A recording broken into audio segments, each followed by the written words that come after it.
y esto no es todo. Pero, ¿Qué te parece? Luego catarás las fresas. Vale. No nos pongamos nerviosos ninguno. Bueno, y de cocina pasamos a música. En este programa tenemos absolutamente de todo y para todo el mundo. Bueno, este domingo es el Día Internacional de la Música Jazz y nuestra reportera María Fuster ha ido a visitar la Sant Andreu Jazz Band, una orquesta que nació en una escuela municipal de música de Barcelona y que está compuesta mayoritariamente por niños y adolescentes. Y que no se engañen las apariencias, porque ahí donde los veis ya han actuado por todo el mundo y son casi tan buenos como Marc Bala tocando el triángulo. Mira si no. En el Día Internacional de la Música Jazz, qué mejor manera para celebrarlo que asistir a un ensayo en casa de Joan Chamorro. Él es el director de una de las bandas de jazz más jóvenes y con más talento de Europa. Ellos son la Sant Andreu Jazz Band.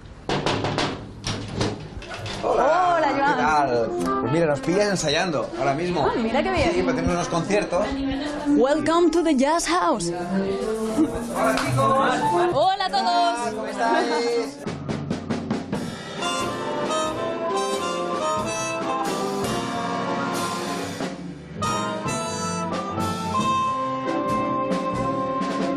Habéis tocado ya prácticamente por todo el mundo. Tenéis pelis, documentales, habéis sacado discos, ya sois como unas estrellas del rock.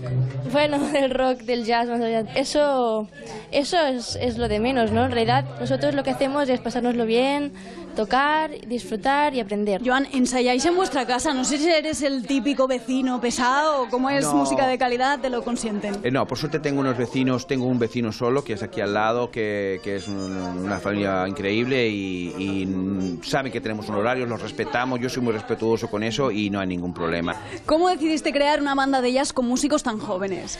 Bueno, no fue una decisión, fue una cosa que me fui encontrando en el seno de una escuela municipal que estábamos y empezó a trabajar, empezamos a trabajar de una manera que funcionaba, escuchando mucha música, intentando buscar un repertorio atractivo para ellos y a partir de ahí, yo como hombre de Big Band que llevo muchos años tocando, pues pensé, vamos a hacer una Big Band. ¿Cómo es Joan como profe?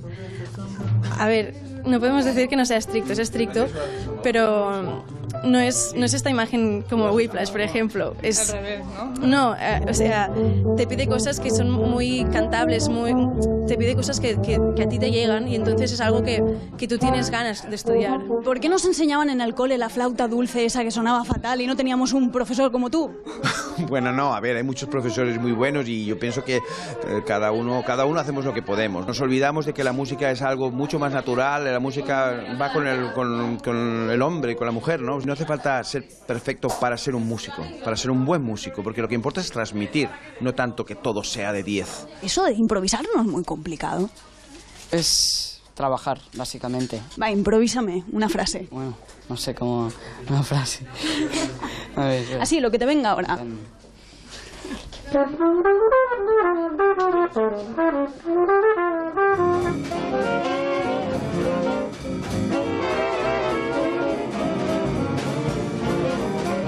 ¿Tenéis algún tipo de manía o de ritual de estos de artistas excéntricos antes de salir al escenario? No, la verdad es que no. Pero es verdad que yo siempre toco con manga larga.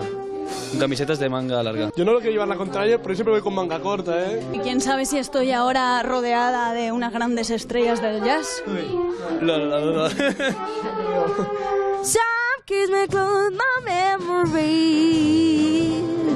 and other arms me hold you, baby. That is nothing till you hear it from me.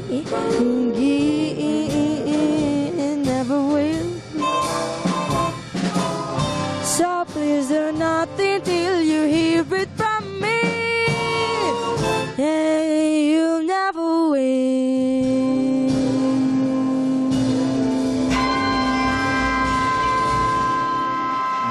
Bueno, los amigos de la Sant Andreu Jazz Band, increíble, ¿eh? Bueno, y además has visto al profesor Joan Chamorro que se parecía un poquito al profesor de la peli Whiplash, ¿no? Bueno, de carácter no tiene nada que ver, porque el de Whiplash es un poco plasta. Se le ve buen rollero. Chamorro es muy majo. Chamorro es muy majo. Bueno, como dato curioso, debo decir que la chica que canta al final del vídeo es Rita Pallés, tiene 17 años y además de cantar, toca el trombón y es una de las grandes promesas de la banda. bueno, del que han salido solistas consolidadas como, por ejemplo, Andrea Motis o Eva Fernández, ¿no? Andrea Motis, qué grande. Andrea Motis, una de las grandes no del jazz, sino de la música en general de este país, y os diría prácticamente que a nivel mundial. Bueno, quien sabe un montón de cosas, especialmente de música, es Miqui Puig, cantante, compositor, locutor de radio, DJ, un hombre del Renacimiento. Hoy le recibimos en Tips, así que bienvenido, Miqui Puig. Solo te pido que... No funcionan los aplausos, pero te vamos a armar varios. Claro que sí. ¿Cómo estáis? Pues estamos muy bien, la verdad. Mira, veníamos hablando de música. Hoy estrenas tú una sección que normalmente lleva Guille Milky Way, pero afortunadamente lo hemos podido delegar en ti, que eres un hombre que a nivel de música podría decir que prácticamente lo sabes todo. No, no lo sé todo. Soy fanático de la música y picoteo donde puedo. Y el jazz es una de las músicas que más me gustan porque como no las sé utilizar, como no trabajo con ellas y simplemente son disfrute, pues puedo hablar de ellas. Oye, ¿y crees realmente que el jazz es para todo el mundo? ¿O es cierto aquello de que el jazz es para oídos como demasiado entendidos? No, eso ha sido el estereotipo. El jazz es una música tan bonita y tan bella que gusta a chicos de 17 años y a cualquiera que tenga ganas de escuchar música. Porque hay quien decía que el jazz viene a ser un poquito la música clásica del siglo XX. ¿Qué hay de cierto en eso? Yo creo que sin duda es la música clásica del siglo XX, pero no fue hasta el noviembre de 2011 cuando la UNESCO decidió que se tenía que celebrar el Día Mundial del Jazz en el 30 de abril. ¿Hasta el 2011 no se determinó que fuera así? No pasó. Y es una cosa muy, muy curiosa. Cuando estamos hablando que en el 2017 hablar de jazz no solo es hablar de música. El jazz tiene influencias políticas, influencias literarias, películas, libros, miles de historias alrededor del jazz, una música que nace de un entorno absolutamente pobre. Oye, si hiciésemos una cronología de la música en el siglo XX, ¿cuándo empezó a asomar la nariz el jazz como estilo musical? Yo creo que el jazz empezó cuando los músicos que tocaban en las big bands a principios de siglo, las grandes orquestas con Duke Ellington, con grandes directores... Para que tengamos más o menos una idea, situarnos, esas bandas que circulan, por ejemplo, en New Orleans, por ejemplo, ¿no? Sí, pero más las... Mira, como están saliendo aquí... Estas que estamos viendo. Estas que estamos viendo, que eran las que animaban los bailes, eran las discotecas, las prediscotecas. La gente iba a bailar swing.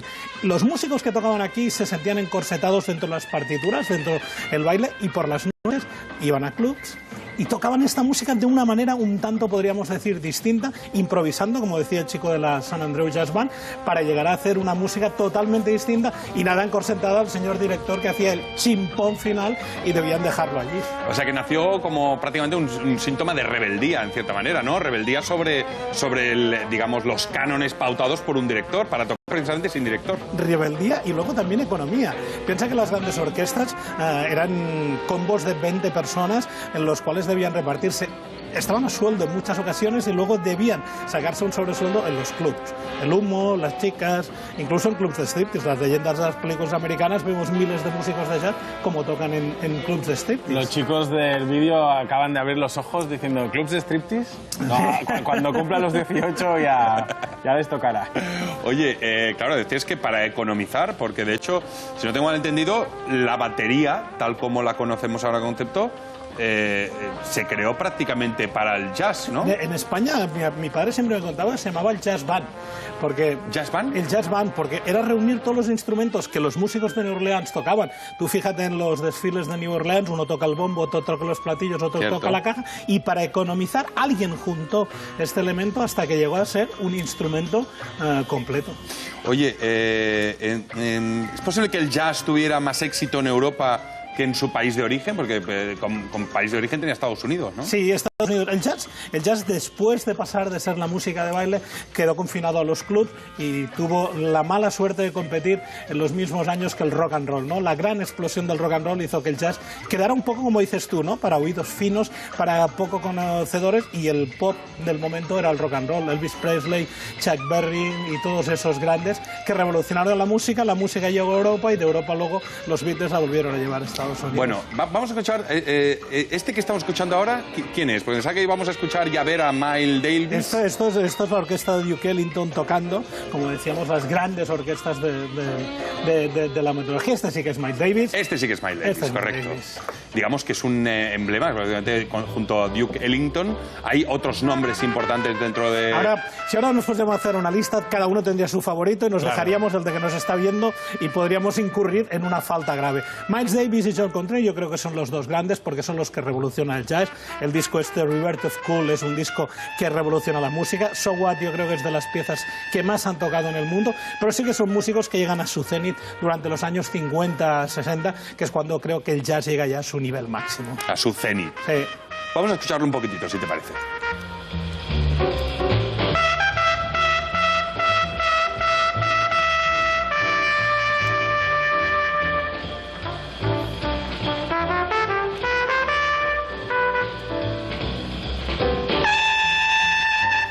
Oye, Miki, ¿y esa imagen canalla relacionada con las drogas, alcohol, desmadre, fiestas? Bueno, decías que envolvió un poquito al jazz en los primeros tiempos, ¿no? ¿Cuándo empezó eso realmente a difuminarse? Yo creo que cuando el éxito fue masivo, cuando en las tiendas podías consumir jazz, en los apartados de discos de jazz eran muy importantes. Un poco imaginaros Mad Men, ¿vale? Sí. La serie Mad Men, cuando los objetos de lujo y de culto son el tocadiscos, las televisión en color, allí es cuando el jazz. También pasó una cosa muy curiosa, que en ese momento se hacía todo en jazz. Bossa Nova en jazz, cumbia en jazz, tal, un poco como nos pasó en los 90 en el chill out. ¿Os acordáis que todo era chill out? Sí, chill out. Pues exactamente el jazz llegó a su cenit en estos años 50, 60, luego ya el soul cogió el relevo de la música afroamericana, pero la imagen canalla de los músicos de jazz, tú imagínate, negros afroamericanos tocando jazz y encima drogados, eran el demonio. Eran peligrosísimos cuando menos. Muy peligrosos. Con lo cual, en los 50 es cuando se convirtió el jazz en un fenómeno de masas, prácticamente. Sin duda, y es cuando ellos tocaban más en Europa que en Estados Unidos, cuando las televisiones europeas, suecas, alemanas y de todo el continente europeo acogieron a estos músicos como si fueran grandes héroes y luego tenían que sobrevivir en sus ciudades de origen, a veces casi cercanos a la miseria. Y aquí en España tardamos unos años, no fue en los 50 que llegó el jazz, y llegó a través, entre otros, pero uno de los más grandes sin duda, es Tete Montoliu.